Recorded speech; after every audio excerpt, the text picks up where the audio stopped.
Les amis, bonjour à tous et à toutes. J'espère que vous allez tous et toutes bien depuis la dernière fois. Moi, ça va nickel. Aujourd'hui, vidéo un peu différente de celle que j'ai faite auparavant, puisque pour la première fois, je vais débriefer deux rencontres, à savoir celle du FC Barcelone contre le FC Porto et celle du Paris Saint-Germain contre Newcastle. On va pas perdre plus de temps et on attaque directement et on va commencer par partir du côté de la Catalogne pour parler de la victoire du Barça contre Porto 2-1 grâce notamment à deux buts des deux Joao, à savoir Joao Cancelo et Joao Félix. Alors déjà dans un premier temps, les points forts de ce match-là, bien entendu, l'homme du match pour moi, Joao Cancelo. Il faut lui remettre son trophée, il a été énorme. Le but qu'il a mis, c'est un but d'attaquant. Moi, petit aparté, mais j'ai jamais compris comment est-ce que City, le Bayern, l'a laissé partir. C'est un joueur exceptionnel. Et quand il est à ce niveau-là, il fait des dégâts et il a encore prouvé contre le FC Porto. Joao Cancelo, homme du match, rien à dire. Joao Félix, buteur. Et en plus de ça, je reviens vite fait sur Joao Cancelo, il a aussi été passeur parce que c'est lui qui fait la passe D pour le deuxième but de Joao Félix qui est vraiment en forme avec le Barça. Il aime vraiment cette équipe et on sent qu'il est vraiment à l'aise avec ce club. Il arrive à enchaîner, il arrive à mettre des frappes lourdes, il arrive à être présent dans le jeu. Donc ça fait vraiment ça fait vraiment du bien pour le Barça qui avait besoin de ça. Et Joao Félix donc continue à régaler le Barça et c'est parfait pour les hommes de Xavi. Maintenant, abordons les points négatifs. Négatifs plutôt. Robert Lewandowski, les amis. Robert Lewandowski, un joueur que j'apprécie au passage. Ça me fait vraiment de la peine de le voir à ce niveau-là. Je ne cache pas que c'est compliqué en ce moment pour lui. Il a du mal à marquer, il a du mal à combiner. Il y a quelque chose qui ne va pas chez Lewandowski en ce moment. Il est fantomatique. C'est encore une fois Joao Félix qui prend les devants. Notamment, ça doit être lui qui doit mener cette attaque. Ça doit être lui le leader dans cette équipe-là au niveau offensif. Et malheureusement, il a plus cette âme-là de leader. Et j'espère pour lui qu'il pourra retrouver le niveau qu'il avait quand il était au Bayern. Parce que là, c'est en train de dégringoler. Il y a aussi la petite bourde un peu, enfin je dirais pas petite bourde, mais petite inattention de Koundé qui a bien failli coûter un petit 2-2 là à Porto à un moment donné. Donc ça, moyen Koundé, attention. Non, en plus sérieusement, c'était quand même assez délicat. Donc fort heureusement pour le Barça, il n'y a pas eu but. Mais voilà, ça reste quand même un peu fragile quoi. Koundé, moi pour l'instant il m'a toujours pas trop convaincu. Voilà, moi je me réserve un peu pour lui, voilà. Donc les amis, voilà pour ce qui concerne le Barça et Porto. Le Barça qui a gagné, le Barça qui est qualifié. Et donc le Barça peut tranquillement se concentrer sur son match dimanche contre l'Atlético de Madrid. Ensuite, le PSG les amis.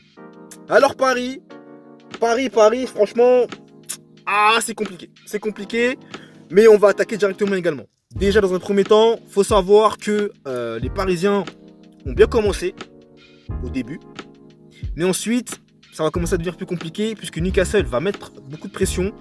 Newcastle aura pas mal d'opportunités et Newcastle va marquer coup de tonnerre grâce à Alexander Isak qui a bien aidé au passage par le malheureux Donnarumma.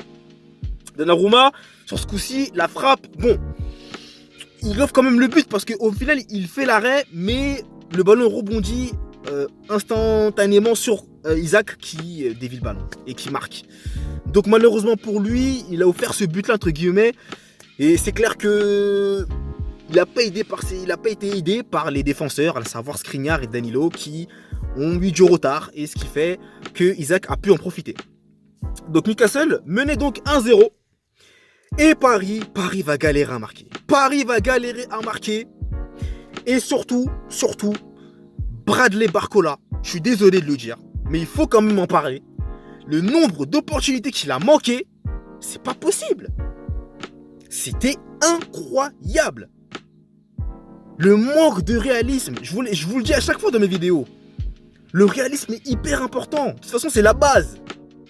Il faut marquer quand on a des occasions. C'est la base des bases. C'est logique.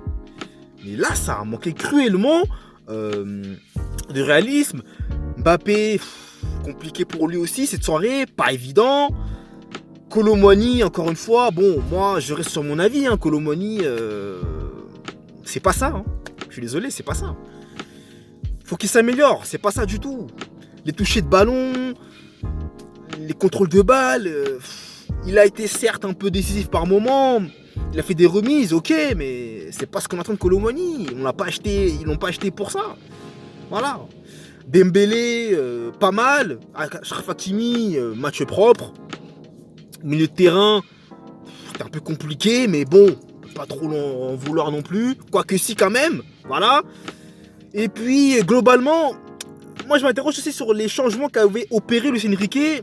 J'ai pas trop compris pourquoi est-ce qu'il a tout changé. Il a mis notamment Lee Kang-in en titulaire. Il a mis Gonzalo Ramos sur le banc. Lucas Hernandez était en défenseur central, je crois. Il l'a mis sur un autre poste. Il a mis Danilo à la place. Donc moi, je me suis perdu. J'ai pas compris pourquoi est-ce qu'il a fait autant de changements. En tout cas, ça n'a pas été très bénéfique pour le PSG. Mais heureusement, un miracle se produit. Puisque à la dernière minute du temps additionnel, à savoir la 98e minute, une main va être sifflée en faveur du Paris Saint-Germain. Et cette main-là, les amis, elle est très très controversée. Et je ne vous cache pas que pour ma part, à titre personnel, moi je pense que ça siffle pas.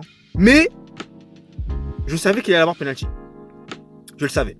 Donc malheureusement, on ne peut pas revenir là-dessus. L'arbitre a jugé qu'il y avait penalty, donc il y a penalty. Et Mbappé donc va transformer ce penalty pour permettre au PSG de sauver sa peau. Et surtout de croire encore une fois à une qualification. Tout n'est pas fini. Mais Paris doit gagner contre Dortmund. Ils n'ont plus le choix. Ils ne peuvent pas envisager un match nul ou une défaite. C'est la victoire ou rien. Puisque tout va dépendre du match qui se déroulera entre le Milan et Newcastle. Donc les amis, on sera tenu au jus dans pas très longtemps. Voilà, merci à vous d'avoir suivi cette vidéo un peu spéciale. Donc dites-moi ce que vous en pensez, si vous aimez le format ou pas. En tout cas, je vous remercie infiniment. N'hésitez pas à mettre un j'aime, n'hésitez pas à commenter, à partager autour de vous, à aller aussi consulter mon livre broché disponible sur Amazon qui traite de Lionel Messi notamment. Et puis, je crois que j'ai tout dit, voilà. Nous, on se retrouve dès demain pour parler je vous laisse deviner, du Real Madrid, bien entendu. Et de son match de Champions League face au Napoli. Allez, peace!